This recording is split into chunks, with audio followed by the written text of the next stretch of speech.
রিয়াদ পরবর্তী অধ্যায়ে ফিনিশারের দায়িত্ব পালন করবেন কে? শামীম পাটোয়ারি যেন এমন প্রশ্নেরই অপেক্ষায় ছিলেন। প্রত্যাবর্তন রাঙিয়েছেন, দলে নিজের জায়গাটাও পাকাপোক্ত করলেন। টি-20 ফিনিশার রোলে শামীমকে লম্বা সময়ের জন্য সুযোগ দেওয়ার ইঙ্গিত নির্বাচক আব্দুর রাজ্জাকের। শামীম পাটোয়ারিকে কিন্তু এই টাইপের হিসাব করে একদম প্রথমে যখন ওকে সিলেক্ট করা হয়েছিল এইভাবে, তো আমরা আসলে অল্প সময়ের মধ্যে অনেক বেশি আশা করে ফেলছিলাম ওর উপর। ওই সময় এটাও একটা প্রেসারে ছিল, যে কারণে ওই সময় খুব একটা ভালো হয়নি এবং ও এটা ইমপ্রুভ করেছে। আপনারা যদি দেখেন তো এই বোলিং এর এগেইনস্ট ওদের বোলিং নিঃসন্দেহে খুব ভালো বোলিং অ্যাটাক। তো এই অ্যাটাকের এগেইনস্টে যদিও ভালো করতে পারে, আমার কাছে মনে হয় যে এখন মোটামুটি সে মানে প্রপার রেডি ইন্টারন্যাশনাল ম্যাচের জন্য। এখন হয়তো আপনারা মাঝে মধ্যেই দেখতে পারবেন এরকম ব্যাটিং।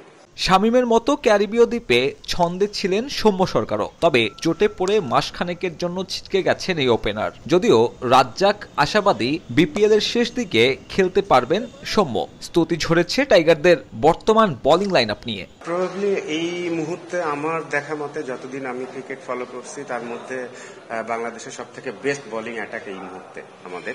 এটার কারণ হচ্ছে আমাদের আগে স্পিনার কিন্তু আমাদের সবসময় মোটামুটি কম বেশি ছিল, ইন্টারন্যাশনাল লেভেলে ভালো হতো, বাট পেস বোলিং রেগুলার বেসিসে ভালো হতো না।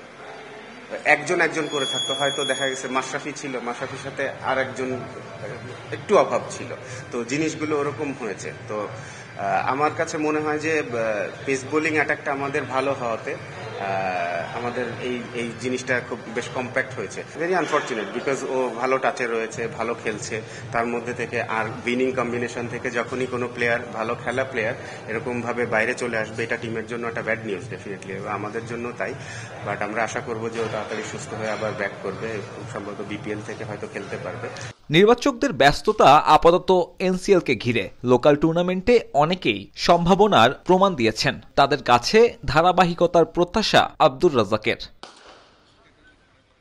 সাব্বির মিথুন, সময় সংবাদ, সিলেট।